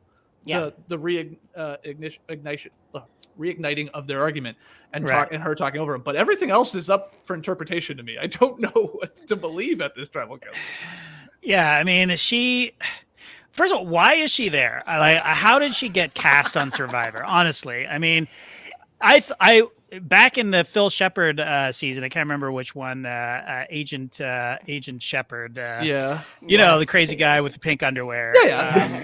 He went to the end, and and I when during the final tribal council for that season, I thought, okay, here we go. Like the spy is going to reveal himself and just reveal that he's been the mastermind all along. Yeah, but really he just, the whole time. Yeah, exactly. And then he just rambles on like a crazy person that we all knew that he was the whole time.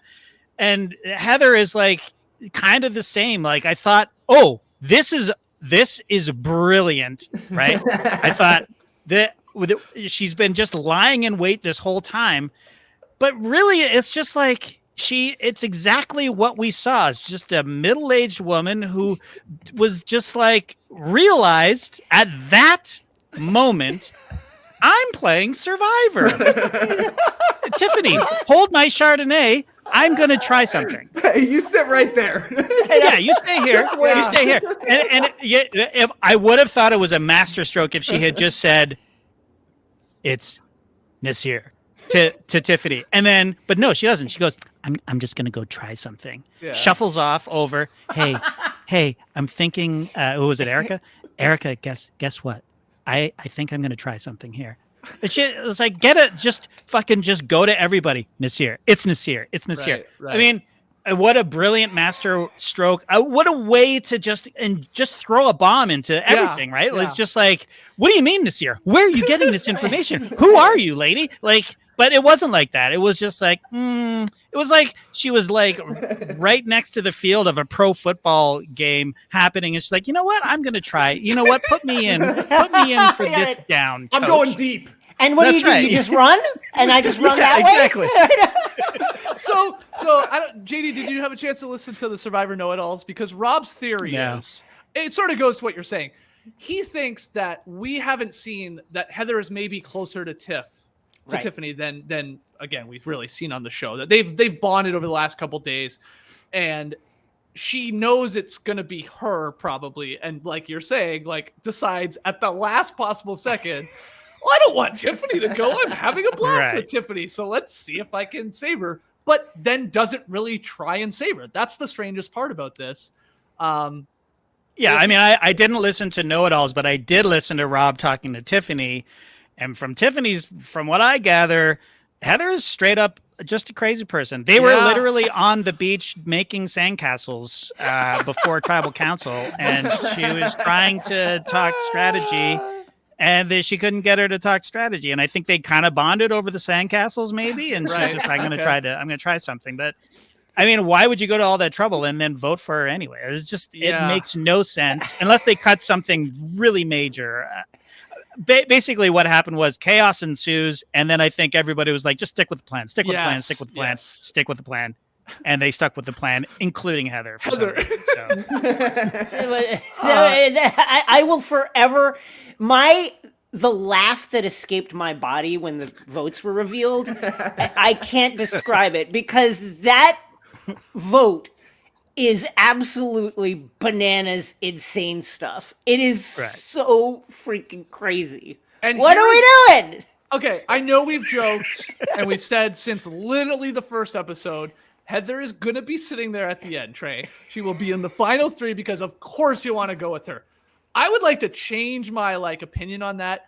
Get rid of her ASAP if you are the power players, because this chaos, this agent of chaos, that's the last thing you want as a Survivor player. You want to have an idea of where the votes are. You don't want this the not that anything happened from it. I get that, but no, get her out of here because she's such a wild card, Trey. What was this? This is so weird. Yeah, I mean, she called an audible, and as the audible was called, she had a group of people that just wandered over to the other side as she was pitching her plan. They're like, I don't know, Heather. Even she wanted to leave her own group at the end there, but I don't know, Skeets. I think the reason she stayed around is because ultimately Shan and Deshawn probably had a chat that we didn't see, and they said, she's not going to win. Keep her around. Yeah, we can get anybody else at any time we want to. So seeing that last night, I was like, Heather, you're blowing it. You're going to the final three at this point. You're putting yourself even further on the bottom.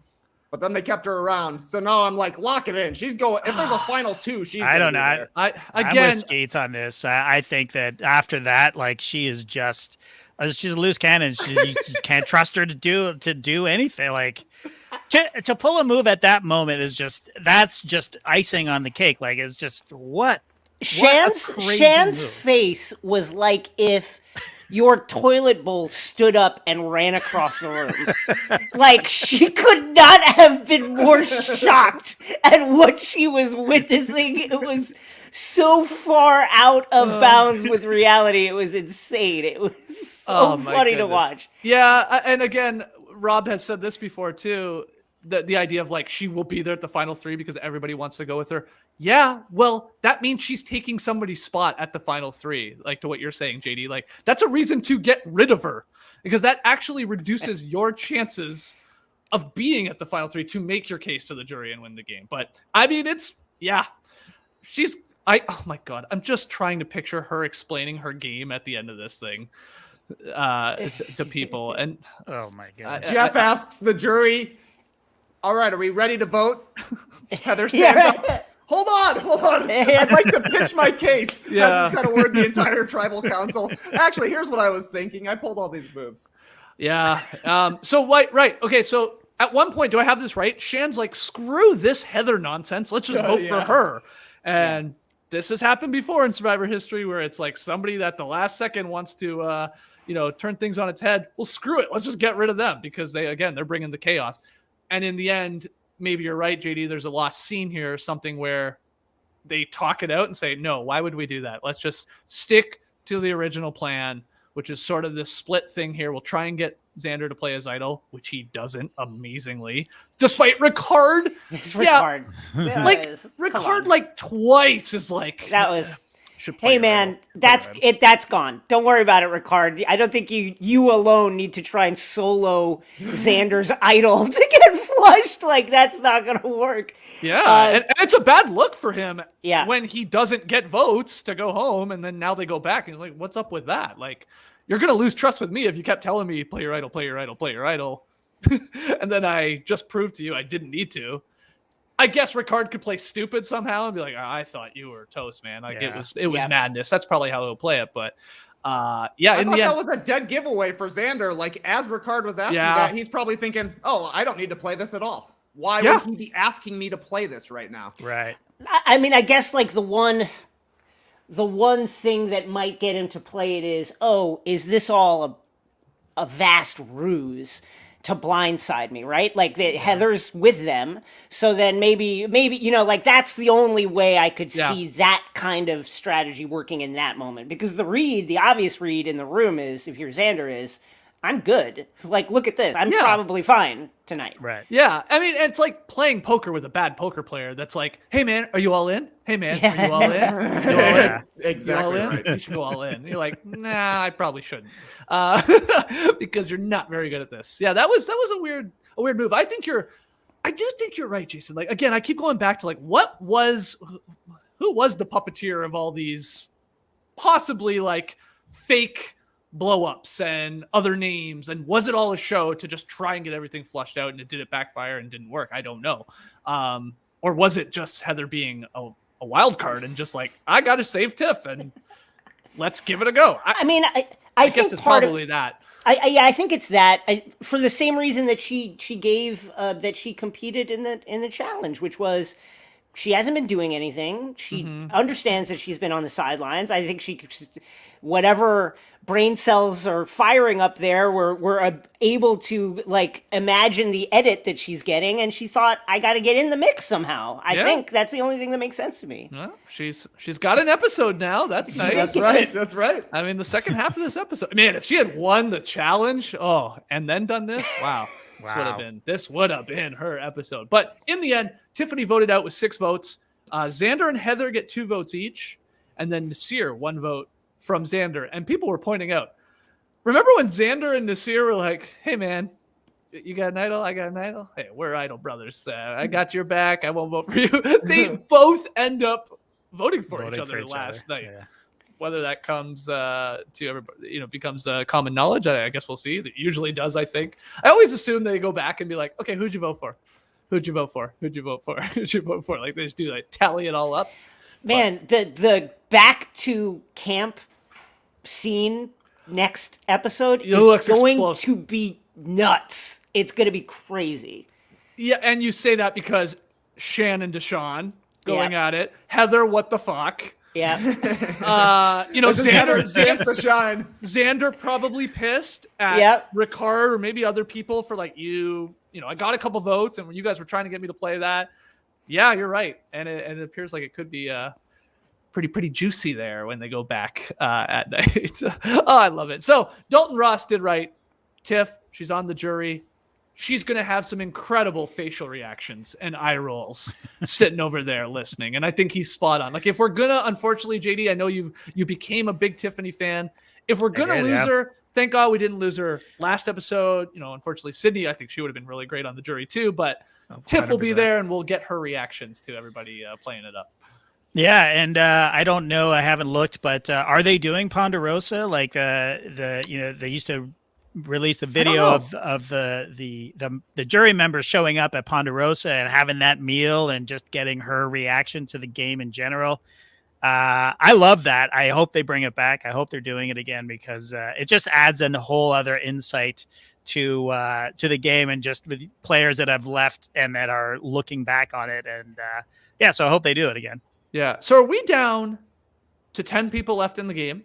Do I have that right? Okay. Yeah. There are 5 episodes left. Mm-hmm. Usually we go into the final episode, which is a longer episode, with 6 people. So It's I guess 5 or it checks 6 out. usually, So yeah. I'm just trying to figure out, like, is anybody quitting at this stage of the game? Is there any crazy double boot happening? It might be sort of run of the mill, it appears. At least, you know, if they go into the final episode with 6, which I think they usually do. Amazing. So we lost Tiffany. Nobody's happy to see that. But there's so many great people still in this game. And it feels wide open still. Do you guys agree with that, Trey? Like, it feels like there's a decent amount of people that could win this that you could sort of picture going on to be the sole survivor. Is that fair? Oh, definitely. I think through, 4 weeks, the first 4 episodes, you're like, this is Shan. She's winning this for sure. But It has been a series of mishaps since the merge, basically, to the point where you're like, she doesn't seem like she's number 1 in her tribe right now, even though she's still trying to call all the shots. Deshawn has a chance. Evie has a chance. Xander has a chance, I would say. Mm-hmm. Danny has a chance. It definitely feels wide open. I was thinking about this with Shan, and I don't think she's doing it purposely. Because I think it's a lot of the malnutrition and stuff like that and just not being all that sharp anymore as the game goes on. Is there any way this is helping her chances to go further in the game? Making mistakes, making enemies, if you want to call it that? Like, are people possibly, Jason, starting to look at her like, people don't like her. People have an opinion about her. She's a little bossy. Like, could it actually help her is I guess what I'm getting at in getting to the end. It could maybe help, you know, if you're sitting across from her in a final, I think maybe it could help to sway things. But I think it's a real danger for her right now being seen that way because it's kind of like exposing what her game is. And she said it herself, her game is all social. I thought, you know, you mentioned it before, but the fact that she says, hey, I'm out here trying to manipulate people and trying to listen to them and be like, yes, I'm listening to you, but also I'm going to make you do what I say. Mm-hmm. You know, contrasting that with her saying at Tribal, like, I'm learning like how I come off and I'm like how to talk to people. I'm learning all that, how to listen to people.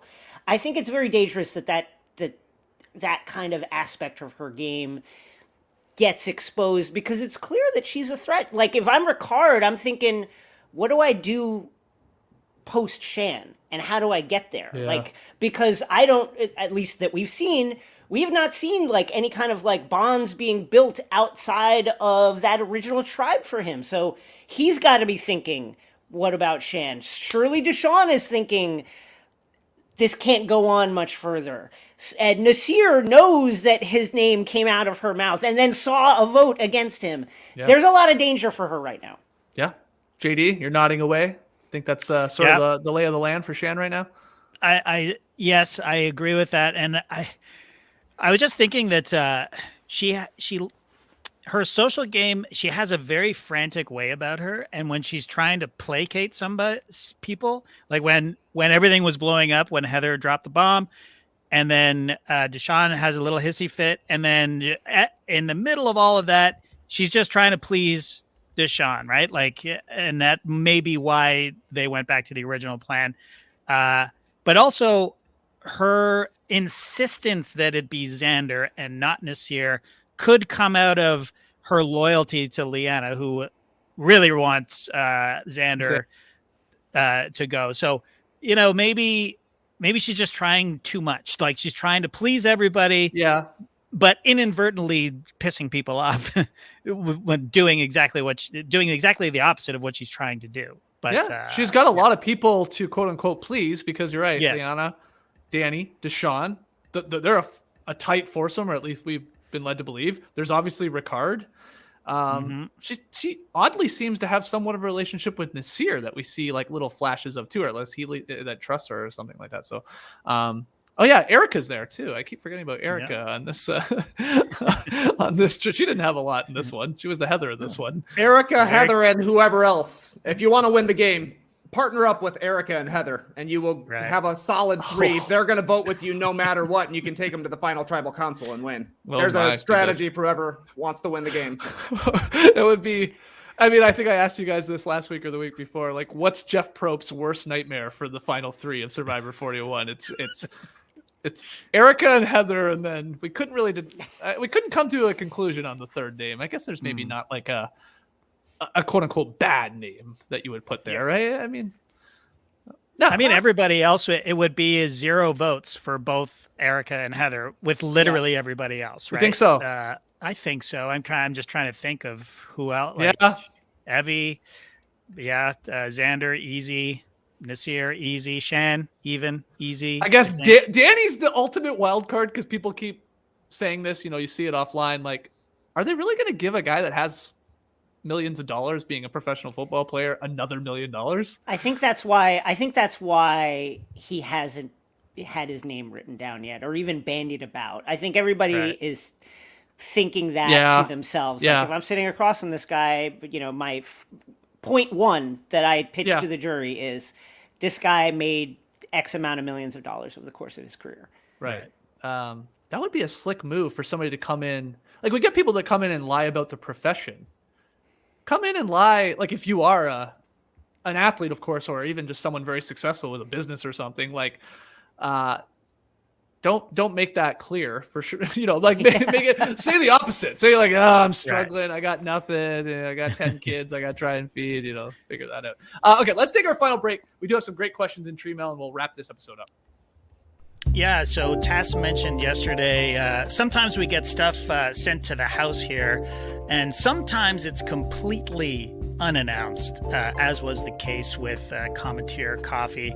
This was fun because we had no idea what the hell it was, even after we opened it up, and there's dry ice. The frost is coming out, and we got these really cool test tubey coffee cups, and then we realized, oh, it's coffee, and we're all coffee fiends around here, all 4 of us, and within 5 minutes we were all standing around with these test tube coffee cups going, Your sons drink coffee, do they? Oh yeah, I've got teenagers now, man. I know. They're like basically doing shots in the garage when I'm not looking. Just kidding. I'm just kidding. They're not doing that. But yeah, this coffee it's just kind of cool. I had mine black, just like Tass. It was pretty good. I was quite impressed. Rachel had a little bit of almond milk in hers, and of course the kids threw in sugar into theirs. And Jack later on made it iced coffee in like 10 seconds flat. I mean, it's ice. Science, man. It's like, how do they do it? Well, I'll tell you. They brew the coffee for you over there at the Commentier factory. I assume it's a factory or it's a coffee shop. Who knows? And they immediately flash freeze it. That's the key. They lock in all the aromas and the freshness, and it comes to you frozen in these little recyclable capsules. You put the frozen coffee into a cup, you pour hot water over it, you give it a stir, and you're drinking high-quality, delicious coffee. It's fast, it's easy, there's zero mess, and again, it uses the first fully recyclable capsule. I love that. Commentier arrives each month to your home and features the best regional specialty roasters with enough capsules for 32 cups. Move over, Cheese Pie. We've got an offer for you. It's just for our listeners. For a limited time, you can get $20 off your first order, 10 free cups, and shipping is always free. But it's only when you visit cometeer.com/nodunks. That's COMETEER, cometeer.com/nodunks. And I gotta admit, it felt weird at first. I mean, it's brewed coffee. You melt to make it, but honestly, it's great. If you like coffee at all, this is a taste to believe kind of product. Again, it's cometeer.com/nodunks to save $20 off your first order. A new day has arrived on Earth for coffee. It's a new day! Wow. Come here. Well, it's no secret, guys. I've been struggling a little bit, with my pick'em bets, especially recently. I still owe 2 payoffs, despite having my hair nose ripped out, or my nose hair. And I'm very, blah this month. I'm 3-3, okay. I'm not drowning, but I'm just keeping my head above water. I desperately need some help is what I'm getting at here. Luckily, BetMGM Tonight is in my life. Oh my goodness. Listening to BetMGM Tonight, I feel better informed in making my picks, more confident in placing my bets, and I like that it's fun too. You can't just be like, I like the over in this game. You gotta entertain me. And they got the fun factor with BetMGM Tonight. High energy, live destination for casual and hardcore sports fans alike. Engaging, polarizing, relevant. Get caught up in the sports betting world with a heavy dose of entertainment. Every detail matters when making bets. BetMGM Tonight dives deeper to help give you that edge. Get insider information in real time. Very important when it comes to, of course, picking games. That insider real-time information. Is so-and-so playing? Is so-and-so puking? Is so-and-so suspended? And on and on. It's fun to bet in the game. It's even more fun when you got the inside scoop. So tune into BetMGM Tonight, presented by BetMGM. Listen on Odyssey, Spotify, or your favorite podcast app. All right, back with No Buffs here into Tree Mail. Now, everybody in the live tribe that is joining us here live on YouTube, they're saying, do we know, or do the other contestants, do the other people out there on the island know that Danny is an ex-NFL football player? And it's a great point. I sort of assumed they did because they talked about large stadiums. Yeah. But maybe they don't, and maybe he's told them that he's just a football coach, like a high At school Shipwheel football- Island, that's what he said. Somebody Yeah. asked him, "Are you a football player?" And he said, "I'm a football coach." And as the live tribe is mentioning, he could have played in a bigger stadium in college. Went to LSU that has like 100,000 people stadium, plays massive games, bigger than they were in the NFL. Had to do a little digging, Skeets. I love ProFootballReference.com. Whole lot of information on that website, but I had to go to Sport Track to actually find this one. How much do you think Danny McCray made in the NFL? It's probably actually not that much. I'm gonna $5.5 million. I'll take the under on that. JD, go over. Interesting. Yeah. I'm going to say 3.5 million. 3.415 Yeah. million. Yeah. Okay. Yep. Okay. So, all right. If they don't know that he's a former NFL player, that helps his chances. I like him, man. I really, really like him. I think he's It is really incredible good at this that he's getting like 0 votes despite Zero. being clearly like the biggest physical threat. Yeah. That's crazy to me. It means he must be a very nice guy, which is exactly what it seems like when you're watching the show. Yeah. Even when he's upset, he does seem really just level-headed. I mean, we talked about that last week. Like, even when he like disagrees or he's pissed off because of the weird twist where we're just going back in time and you're taking it away from me, the victory. Like, even when he's been told that, he's like, he's pretty even keeled. So we'll see how far he can go. And if they don't know he's an NFL football player, then that helps his chances to win this whole thing in the end if he gets there. Okay. Couple quick questions. The first one was from Max. I mean, we already talked about it. Would you taste the papaya? So we talked about it from Shan's side of things, but what about Ricard? Jason, just had some grilled cheese, some chips, some iced tea. A nice papaya would be great for dessert. Would you have tasted I absolutely would not taste the papaya. Okay. I would not come back with the other classic post reward challenge mistake, I would not come back and talk about how good the food was. Those two things I would not do. Oh, And you should have seen the cheese. Oh my God, it played. Oh, it's beautiful. So, okay, yeah, let's talk this out. The way to play it, if you have the reward challenge and it is food and you come back to the people that are starving and bitter, you just don't talk about it at all. Because I don't even think you do the opposite of like, you know what? Grilled cheese wasn't that good. There was no ketchup. Yeah. Like, I mean, like, I think that's actually worse. People are like, shut up. You had food. Yeah. Like, I don't care how it tasted, how cold it was. You didn't have ketchup. What are you, 8 years old? All right. Okay. I think that I could see myself forgetting myself. You know what I mean? Like, Yeah. having this great reward, especially if there's beer involved. Like I have a couple of pops. You know, I'm full of sandwich, and then ooh, that looks really good. And just reaching in without even thinking about it and just popping it in my mouth. I could definitely see myself doing that. I'm seeing JD coming back. He's got big, like, rivulets of cheese caked in his beard, big pieces of bread in there. Slapping my belly. Oh, was that papaya? That looks good. I'm thirsty after all that salt.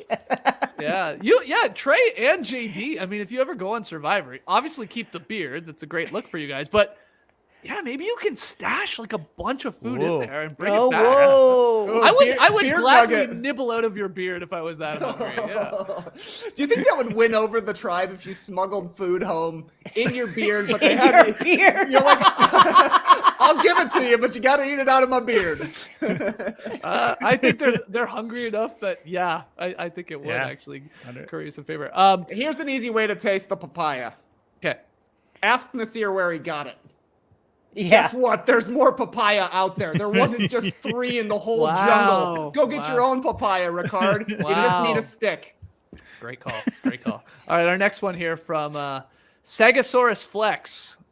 The producers are obviously setting the viewers up for the Shan versus Deshawn vote. So my question is, who survives that showdown?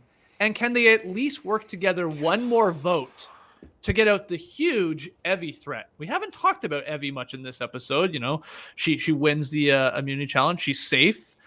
She is a threat. JD, like, what's your answer to these questions here from Sagasaurus Flex? Sagasaurus Flex? I'm not sure how you say it. Yeah. If I was a betting man, with a Shan and Deshawn showdown, I'm going to put my money on Deshawn.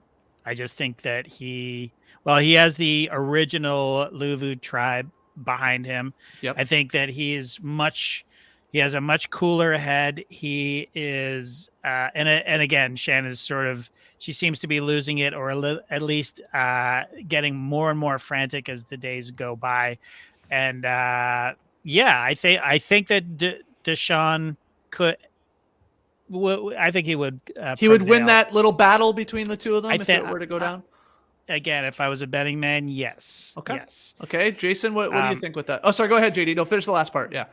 Right. And do I think they can work together to get Evie out? I mean, yes, I do think they could, but I think that Evie could very well win the next immunity challenge, so she could have immunity again. And I think that she's still wily enough to convince somebody else to help her with an immunity idol or something, if it meant getting Xander or one of the other threats out. I think that that she's that good of a player. So we'll see. Okay. Yeah, Jason, questions here from Mr. Flex. Gosh, I think it's very close between Deshawn and Shan, but I think at the end of the day, as Sarah is mentioning in the chat, that Danny was previously hell-bent on next person out's got to be a woman. So I think he's got that. Yeah. And I also think that there is the knock against Shan that, once again, she has put 2 people's names out there who are still in the game and know that she did that. Yeah. Whether it was as a decoy or whatever, that's still the case. And Deshawn is more integrated into the alliance than Shan is. Shan is kind of the newcomer here. So I think I would give the edge to Deshawn, but you never know. I mean, Shan is Shan is dangerous when she's talking, and if she can bend your ear, she can be pretty powerful. But I give the edge to Deshawn right now. Okay. Trey, if you had to pick between the two, let's say they're going at it next week, who do you think's still standing come episode, what would that be, 10? It just feels like more people would be gunning for Shan, not just Deshawn. It feels like, Deshawn could easily have a conversation with Ricard about, the papaya fight. Be like, I would have been fine if you ate my papaya. Smooth it over that easily. And suddenly Ricard is ready to jump. And like you're saying, he's locked in with Danny, who has been kind of hell-bent on getting out women. The first two post-merge votes were both women. It's 5 versus 5 right now. Surely he's thinking we can go 5-on-4 at some point, as a football player. I'm sure he loves his advantages in the numbers game. So my guess would be Deshawn, though I do think that Shan is probably a little bit more persuasive, but maybe that's just because we haven't really seen Deshawn have to do any sort of strategizing since they didn't have to vote anybody out through the first half of the game. Well, we can end with this question. It's sort of related. Arshad, who do you think is most at risk of being eliminated next tribal council? And I will add to that. Do you think somebody goes home with an idol in their pocket next week? Because there are still 3 of those in play. So JD, let's start with you. 2 questions there. Well, I hate to say it, but the answer to both questions is Nasir. I think is in danger. I think that if anyone's going to go home with an idol in his pocket, it's Nasir. Just simply because I don't think he realizes how low he is on the in the rankings of his alliance.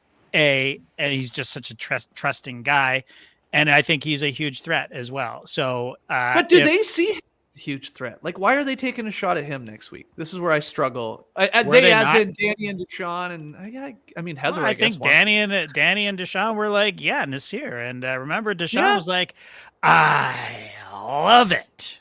It's true. It's true. About Nasir, I think it's more they wanted the idol out than him going home. This is how I look at it. Everybody they want a level playing field. They're like, I don't want to get down to 8-7 people here. And you have an idol, because that means you are locked in basically to the finale. So let's get that out of the way. But it could also, he could not play it. You're right. And go home. So you're saying Nasir for both these, like you said. You can see him going home with an idol in his pocket and him being next. Yeah, I can see it happening, but we'll see. Okay. We'll see. I love the first part. Again, the question that Arshad, asked Jason. Who's going home next week? If you're picking, I wonder if Shan getting so much early spotlight wasn't to set us up for the surprise when she goes home at this point in the season. And I think clearly from the scenes that we saw from the upcoming episode and from the content of this episode, there is a confrontation brewing. So I would not be surprised if it was her next episode. I would add that with food being such an issue, I wonder if someone will do the Sandra eat the food and blame somebody else. I'd try it. I'd try it with the papaya. Eat the rice and be like, I saw Ricard eating the rice. Right. I don't know. Interesting. Okay. Trey, what's your answer for these? I would say the other person who could perhaps be in the crosshairs is Evie, just because they've been on the bottom of the first 2 votes here and have had to do some last-second maneuvering to stick around. And, it feels like they don't have a connection so much with Xander right now. The Yases are going their own way. So Nasir, Shan, Evie seem to be most at risk to me. My guess would be Nasir as well. I'm kind of with JD on this one. Everybody knows he's got an idol. Everybody knows he's super well-liked. And he did get 1 vote at Tribal so far since the merge, but we shall see. Hopefully we got a crazy one. There are easy ways still with 10 people left. There are easy ways to figure out a crew of 6 to get somebody out. So we'll see if they actually pull something off here. I think Evie is my pick here. And I think what's going to happen is if she doesn't win another immunity challenge, and she could, like you said, JD, especially if it's a puzzle-based one or something like that, she is very brilliant. And as she's proven, she can last at least 4 minutes. She can last 3 minutes longer than everybody else on that thing. I see her, if she's vulnerable, trying to convince everybody else that's at the bottom. Come on. We can flip this game on its head. So Heather, Erica, probably Nasir. I mean, I think she would still be able to work with a Xander in that scenario. And who else am I forgetting? Ricard. Ricard. And I Ricard, think that would be her, and really be her only play if her name is being thrown around again by the that powerful blue tribe, really, the Luvu tribe with all their numbers. And maybe she can pull it off. I don't know. We will see. You think that she could pull Deshawn into that? Because the next time on Survivor, he seemed very, very over his alliance. Like, he straight up said, "I'm looking for a new team." So, Yeah. He also, at a certain point, he's so smart that he's just like, he just doesn't think he's going to get any credit, or even if he's there, like, win the thing, because he'll be sitting beside someone like, especially like Shan, maybe, that at least in his mind has done more and is the one calling the shots. Like, he can't even get a word in. He's like, well, why would I want to be there with you? Yeah, maybe. Right. Maybe. Yeah. I'd like to see her try, because I think she, out of a lot of people left on this season, I'd love to see her try and convince people that were those lower level people, like, come on, let's form together. Like, she can do the whole, like, I've watched this show every episode, I know how this goes. She'll give examples of it happening, and like, you can overturn them and all this. So maybe it'll work. Okay, so we'll wrap this up. Game within the game. It actually got a nice little tease here from Probst, guys. Yeah. The strategy test. Well, hold on. We might as well show you this, because we've been having some fun with this. So here was the rebus, and it was pretty easy. Okay, peanut butter and chocolate. Yummy. Food-based. I thought that was nut butt. First word. Nut butt. Nut butt. And then the word I unlocked, nobody cares. It was here. Here. Interesting. Yeah. What's going on? The game within the game is the game, as I've told you before. But the little video from Probst was a philosophical situation, he said. In the event of a twist post-merge, where it's an individual game, and you have an alliance, but they get broken up and everybody gets put into different groups. This is what he said. Now, he said it could be for where you go to a tribal. It could be where you have to spend 2 or 3 days together. He was really vague about that. But he said, what's your approach as an alliance? Do you know that everybody in the alliance will do whatever they can to protect the alliance? Meaning, I'll make decisions in my new group to protect my old alliance. Or do you all just agree to say, listen, individual game, you got to do what you got to do to survive? When, again, what Probst is saying is your alliance is sort of like fractured, like actually broken up into different groups, and maybe decisions have to be made. So I think we're getting something. I mean, I know we're getting something where this happens. I mean, maybe they draw rocks again. And that part where he says go to tribal makes me worried, like, are we going to have 2 tribal councils? Oh, double elimination. Maybe.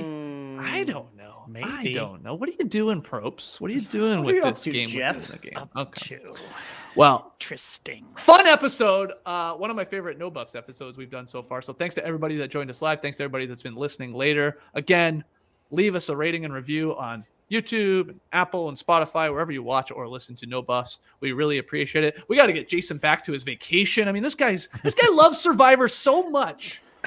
He's like, no, I can't hang out by the pool. I can't go have a nice dinner. I got to talk about Survivor with these sickos. So thank you, Jason, for jumping on here once again. No problem. All right, guys. Everybody, we will see you next week when we find out what Heather's next diabolical plan is. Until then, the tribe has spoken.